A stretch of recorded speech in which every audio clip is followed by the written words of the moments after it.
Eu pensei de fazermos um vídeo com a atualização das leituras, porque esse mês está rendendo.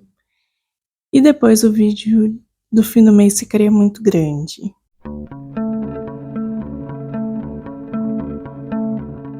Bom dia, boa tarde, boa noite, sejam muito bem-vindos ao canal. Eu sou a Mari, esse é o Mari Entre Linhas, eu espero que vocês gostem do vídeo de hoje. Eu espero que esteja tudo tranquilo aqui com vocês, aí. Eu espero que o áudio esteja bom e que a luz também, porque eu sei que estamos numa época que é mais nublada, tá tendo uma obra aqui na frente, então a minha janela está impedida de entrar luz, essa época é mais nublado mesmo, então é isso, né? Temos menos luz. Bom, pessoal, vamos começar com a leitura que eu já estava lendo lá no comecinho do mês. Eu iniciei acho que por volta do dia 20 alguma coisa de setembro, 28, que é Os Buddenbrook. Este livro do Thomas Mann é o primeiro livro dele e é tido assim como um dos melhores primeiros livros da história. E é realmente muito, muito bom, mas é um livro que vai me acompanhar até dezembro, porque ele é gigantesco, então o cronograma de leitura dele é bem curtinho, pouquinho por dia, ou por semana, né? Eu estou acompanhando com uma leitura conjunta da Isabela Lubrano, do canal Ler Antes de Morrer, e ela fez um cronograma assim bem poucos trechos por semana, para conseguir chegar até dezembro, assim, 3 meses. Estou achando esse livro bem interessante. É a história de uma família, os Buddenbrook é uma família, e começa com um momento em que a gente tem já 3 gerações no mesmo, convivendo ali na mesma época, né? Então é o avô, Buddenbrook, o filho, Buddenbrook, que eles têm o mesmo nome, o primeiro nome deles é o mesmo, e a neta, os netos, né, os filhos desse filho, que são 4 filhos. No inicia o livro com 3 e eles têm mais uma filha durante desse início ali, os primeiros capítulos. Ele é dividido em partes, e essas partes, acho que são 7 partes, e essas partes são 11 partes, e essas 11 partes são em pequenos capítulos, ali uns 10 capítulos em cada parte, por volta de 10. E nessa primeira parte a gente tem o cônsul e o seu pai, a família toda, né, está se mudando, iniciando a vida numa nova casa. E aí, neste momento, nessa primeira parte, ele fala sobre descrição, assim, dos detalhes da casa. A gente fica imaginando que é uma casa muito grande, pelo que é descrito. Então, sigo nessa leitura já sabendo que ela vai me acompanhar até dezembro. Então, conto para vocês mais um pouquinho no vídeo de leituras do mês.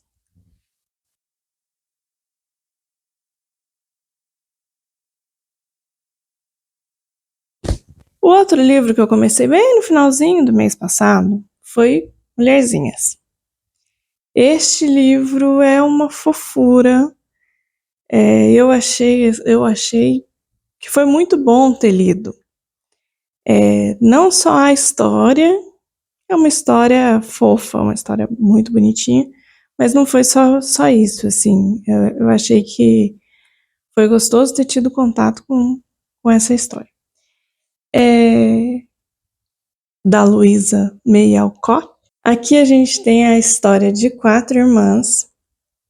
E o que acontece? Primeira coisa, todo mundo fala que é um calhamaço, mulherzinhas e tal, e o meu não é. Que eu tenho a edição da RBA, que é uma coleção aqui de Portugal, que tem essa capa muito bonita.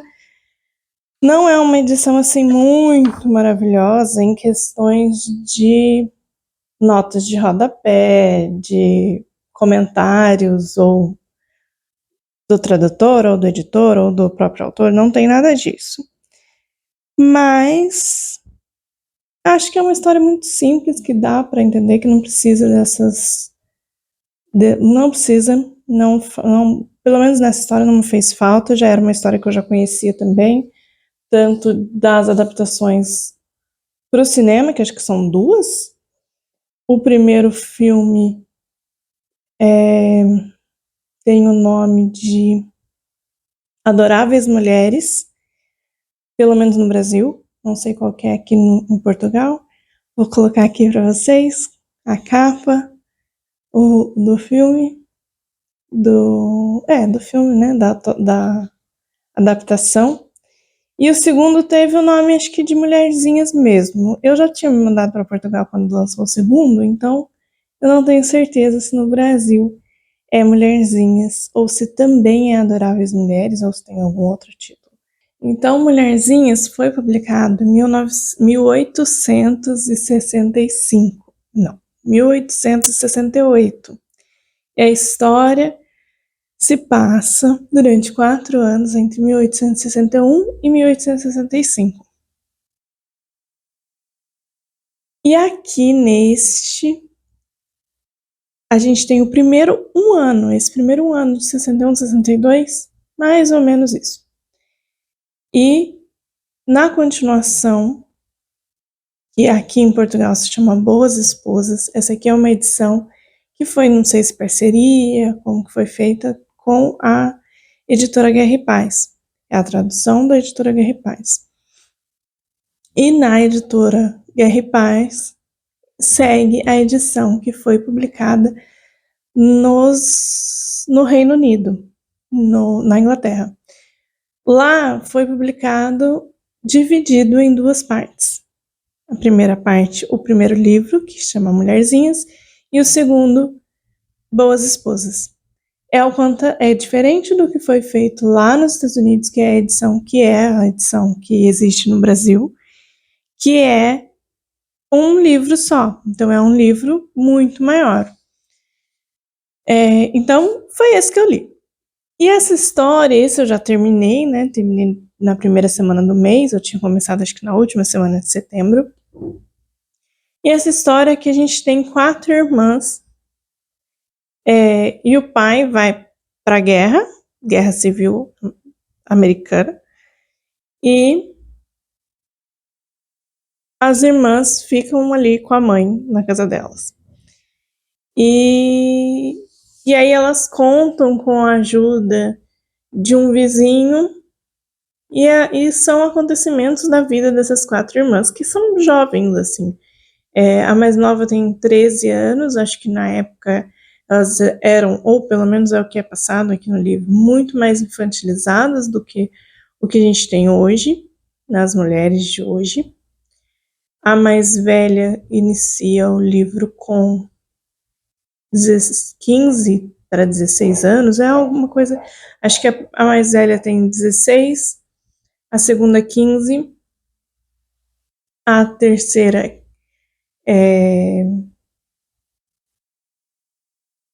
13 e a mais novinha 12. Então é mais ou menos essa faixa ali dessa época, né? Um ano na vida delas, que se trata essa primeira parte, que é Mulherzinhas, parte 1 seria. Foi esse que eu li, ainda não tenho Boas Esposas, faz parte também dessa coleção. Quando chegar, eu provavelmente lerei. Gostei muito. Já era uma história que eu já conhecia, das adaptações, mas é muito gostoso de ler, né? Outra sensação. É um livrinho assim de conforto, sabe? Eu contei como um livro que remete ao outono. Acho que essa capa, para mim, remete ao outono, mais a capa do que a história, mas a história se passa durante um ano, então a gente tem ali um pouquinho de cada estação. A natureza faz muita parte dessa narrativa, né, a vida delas e os acontecimentos dessa faixa etária. E aqui eu acho que existe um modelo de livro, de literatura, não sei, algo que acontece ali também na Anne de Green Gables, não sei se é a época, não estudo literatura assim tão aprofundado, mas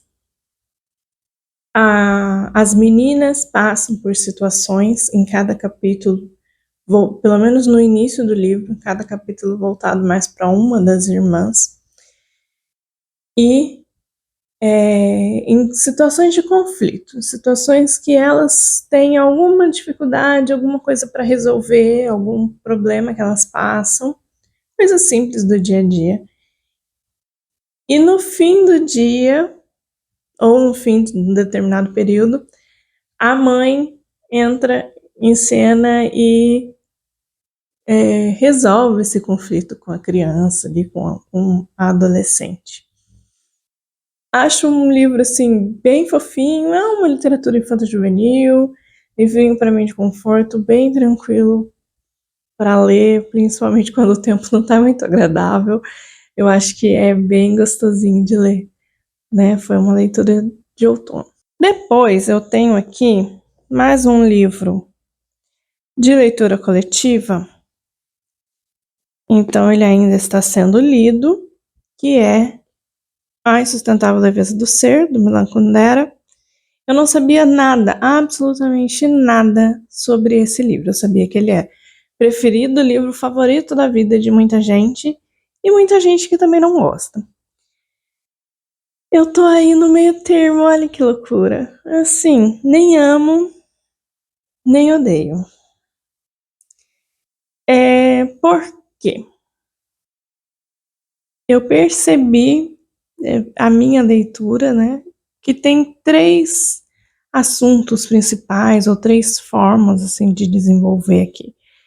Primeiro que ele não é um livro linear, então para quem gosta daquela história assim bem contadinha, começo, meio e fim, não é assim, ele vai, ele volta. Segundo que ele tem muita, como é que chama? Divagação, ele explica muito o que está passando no pensamento dessas pessoas, então por isso que ele é tido como um livro filosófico, é um livro profundo. Tudo isso me agrada. O que não me agrada é exatamente a relação que existe entre os personagens. Porém, eu entendo a relação, a necessidade da relação, e eu entendo o que o autor, pelo menos eu acho que eu entendo, né? Tô aqui humildemente dando a minha opinião.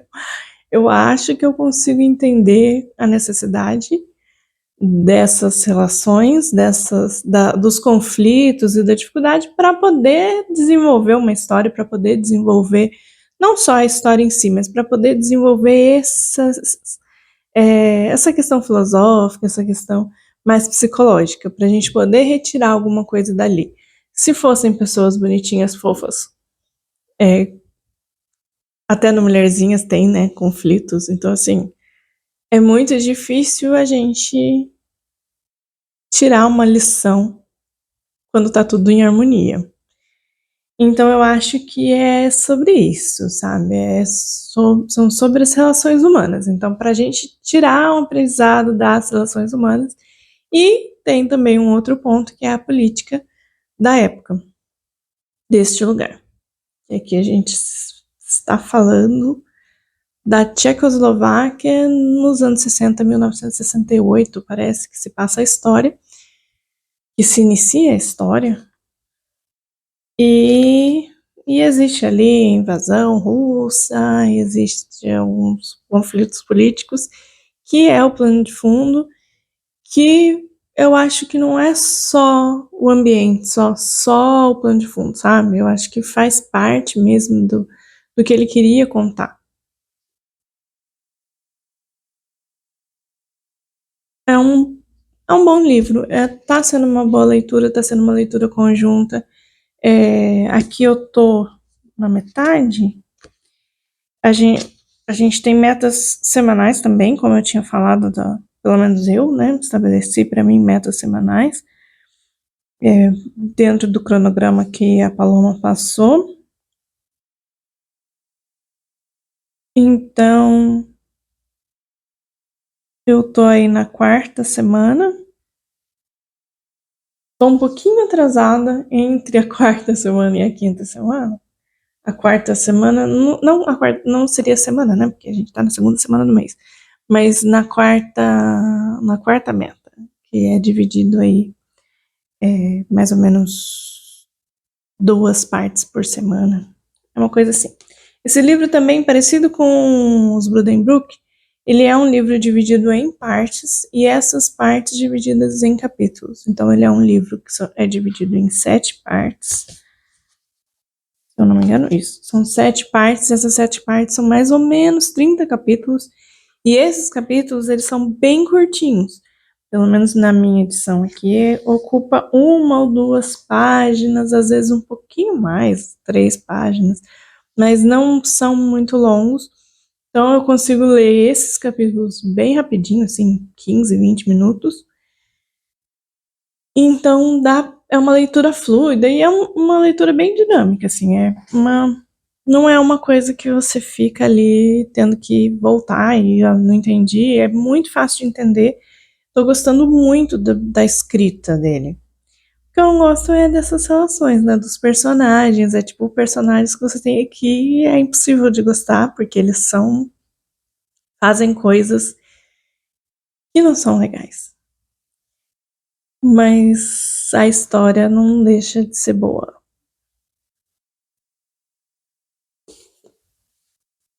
E vou falar mais para vocês quando eu terminar, porque com certeza ainda tem muita coisa, estou na metade do livro, ainda tem muita coisa para acontecer nesse livro. Então volto aqui no fim do mês e a gente conversa mais um pouquinho sobre a insustentável leveza do ser. E o que é a insustentável leveza do ser? A hora que eu descobri, falei, nossa, então eu sou uma pessoa pesada, um ser mais voltada para o peso do que para a leveza. É algo que, pelo menos o que ele coloca ali, para mim, comigo não tem nada a ver comigo. Continuando aqui o outro livro que eu estou lendo, que também é uma leitura de longo prazo, é O Caminho do Artista, da Julia Cameron. Esse é um curso para, tem aqui também, uma via espiritual para redescobrir a sua criatividade. Então é um curso para redescobrir a sua criatividade. E ela fala muito de desbloquear a criatividade, pelo menos nessa parte que eu já li. Então, é um best-seller, né? Uma não-ficção. São 12 semanas que a autora sintetizou neste livro. E aqui, nessas 12 semanas, ela vai passando atividades para a gente realizar dentro dessa semana, para a fim de redescobrir a criatividade. Eu estava, assim, me sentindo bem bloqueada no começo desse ano. E aí depois... E aí, assim, eu acho que eu divido mais ou menos, né? Ou pelo menos dividi esse ano desta forma. Um bloqueio criativo. Depois entrei numa época de férias das crianças, as férias de verão, para mim, é férias mesmo. Eu não consigo trabalhar muito, fazer muita coisa com eles em casa, mesmo eles não sendo crianças pequenas, mas a casa é pequena, não existe uma forma de... Eu teria que sair, né? Então, assim, eu poderia, e já aconteceu, de eu ir fazer outras coisas em outros lugares, e para poder ter o meu espaço. E também já tive épocas de falar, olha, são vocês que vão ou sair ou que vão me dá um espaço. Isso é normal. Mas esse ano eu quis aproveitar as férias mesmo por conta desse bloqueio criativo. Então eu fiz pouquíssimo crochê, fiz pouquíssimas coisas. Fiquei mais aqui por conta do canal, li bastante e foi isso, né? Cuidei da vida, da casa, dos filhos e é isso aí. E aí eu senti essa necessidade, vi vários vídeos e pessoas comentando sobre esse livro. Meu marido já tinha ele no Kindle, já tinha lido, acho que alguma parte, não sei se todo, e aí eu falei, olha, eu quero, e ele me deu. Eu nem sei se eu contei, foi no comecinho desse mês, então aí ele entrará aí no book haul do mês, mas eu ganhei e eu fiquei muito feliz e eu tô fazendo aqui o curso, né? Tô na segunda semana ainda. Ela se baseia em duas coisas principais. Uma é o encontro com o artista, então é você encontrar com o artista que existe dentro de você. Então você sair e ter ali 2 horas para você sozinha, sozinho, na semana. Então não é por dia, né? Bastante tempo, é pouco tempo, né? Para uma semana. Então é 2 horas na semana. Então um dia da semana, um momento em que a gente vai sair ou em casa mesmo, ter um momento ali para, sei lá, pintar, desenhar, fazer alguma coisa que você goste. Fazer alguma coisa que você goste e que alimenta a sua criança interior. Ela defende muito a ideia de que a criança ela é criativa. A gente nasce criativo e a gente vai perdendo isso, vão tirando o mundo, né, os adultos, a vida, vai tirando isso da gente, até o momento que esse seu ser criativo, que existe dentro de todos nós, está bloqueado. E aí, tem esse encontro e a outra parte das atividades, que também é obrigatória, assim, seriam as páginas matinais, que é você escrever durante 3 páginas num caderno ou numa folha ou folhas avulsas e guardar aquilo. Escrever o que tiver na sua cabeça, o que vier, tem hora que eu não sei o que escrever, que não vem nada na minha cabeça, eu só escrevo, não consigo escrever, não vem nada na minha cabeça. Coisas assim, sabe? É bem essa a ideia e o que ela passa pra gente. E aí, além disso, tem outras atividades durante a semana. E são, acho que 10 atividades, somando essas duas, né? Então, mais 8. As outras 8. Eu não sei se todas as semanas são 10, a primeira semana eram 10, a segunda semana eu ainda não terminei de ler o capítulo. Tô lendo o capítulo e começando ali as atividades. Eu já passo para a página das atividades, já vou vendo mais ou menos, porque eu não consigo ler todo o capítulo de uma vez. E eu tô achando bem interessante. Um livro bem interessante. São 12 semanas, então ele vai me acompanhar até dezembro. Mais um que vai me acompanhar até dezembro. Eu espero conseguir fazer todas as atividades e todas as semanas. Eu vou contando para vocês como tá esse percurso e se realmente tem alguma coisa sendo desbloqueada aqui. Vamos lá, porque eu falei que esse mês tá rendendo, né? Esse mês tá realmente rendendo. Setembro eu não li muito, agora outubro eu tô lendo bastante. E também estou lendo, já tô passando mais pro final, esse livro aqui, Futebol ao Sol e à Sombra, do Eduardo Galeano, que é assim um livro que... Sabe um autor que você gosta sem ter lido muito sobre ele? Não sei se vocês têm isso. E esse é um. Eu não sei se é do meu irmão falar sobre ele, eu não sei se é só por causa desse livro, porque esse eu já tinha tido contato, ou se eu já vi outras coisas dele, mas eu já vi outras indicações deste autor. Esse aqui é um livro que eu estou contando para o desafio da Ana. Vou deixar o canal aqui para vocês verem, que é ler um livro de um autor da América Latina, acho que não é América Latina, da América que fala espanhol. América Latina conta o Brasil, né? Então é a América que não conta o Brasil. Sem contar o Brasil, os Estados Unidos, Canadá, né? Sem contar quem fala inglês, quem fala. Então é a Hispanoamérica. Esse é o desafio dela. E aí eu escolhi o Eduardo Galeano. Eduardo Galeano nasceu em 1940 e morreu em 2015. Ele é um autor uruguaio que tem vários livros, inclusive um livro que o levou à prisão, ao exílio, que é As Veias Abertas da América Latina, um livro que eu tenho muita vontade de ler. Tem também a trilogia Memória do Fogo, O Livro dos Abraços, Palavras Andantes, Espelhos e Mulheres.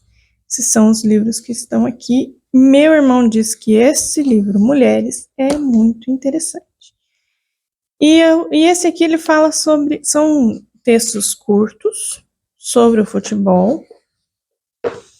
Textos assim bem curtinhos, tem uma imagem, essas imagens, esses desenhos foram feitos por ele mesmo. Eu tô na Copa de 74. Então ele vai contando sobre o futebol, a história do futebol, em textos curtos, e ele coloca um contexto mundial, o que estava acontecendo no mundo naquela época. Então nas Copas, por exemplo, o que estava acontecendo no mundo nessa época. E eu acho muito engraçado, assim, porque ele é uma coisa meio satírica, sabe?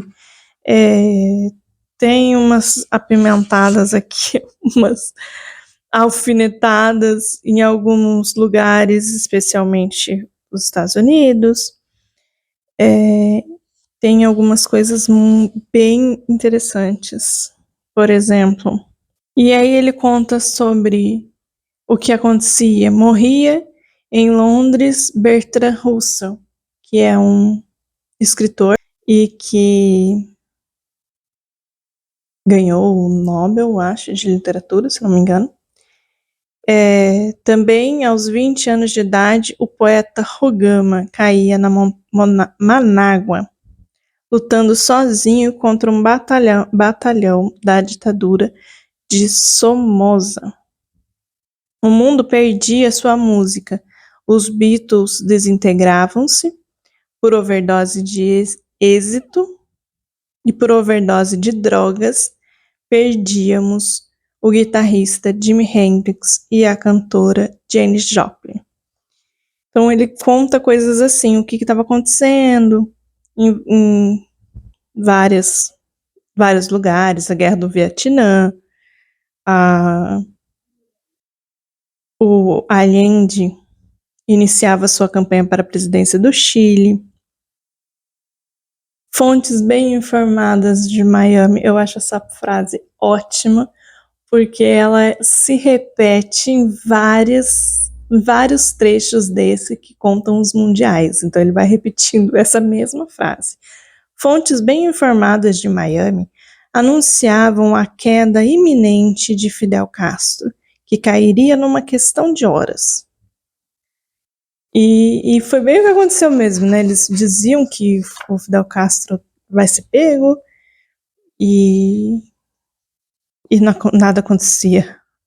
Tentaram matar ele de tudo quanto é jeito. Então, assim, várias coisas que foram acontecendo no mundo que ele vai contando aqui junto com o futebol. Fala dos jogadores, do Pelé, do Maradona. Acabei de ler sobre o Maradona. E vários outros E é isso, estou na Copa de 1974. Logo entro aí numa fase em que eu já era viva, já era nascida, e acho que essa leitura é uma leitura rápida. Rapidinho eu termino ele e vai contar aí pro desafio da Ana, que é ler um livro da América Espanhola, né? Hispanoamérica. Além desses livros, olha, já foram 1, 2, 3, 4, 5. Eu leio mais ou menos 5 ao mesmo tempo, quando eu tô assim com a cabeça bem tranquila.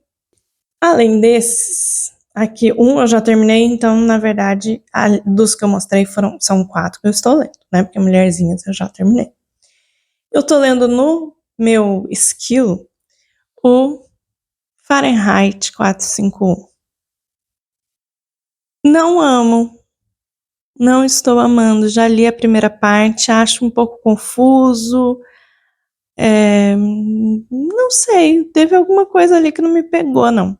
Acho a história interessante, acho a crítica política interessante. Eu adoraria ter feito parte de algum grupo na leitura desse livro. Acho que distopias deve ser muito gostoso a gente participar de leituras conjuntas, lendo distopias, que tem aí explicação, lendo também é,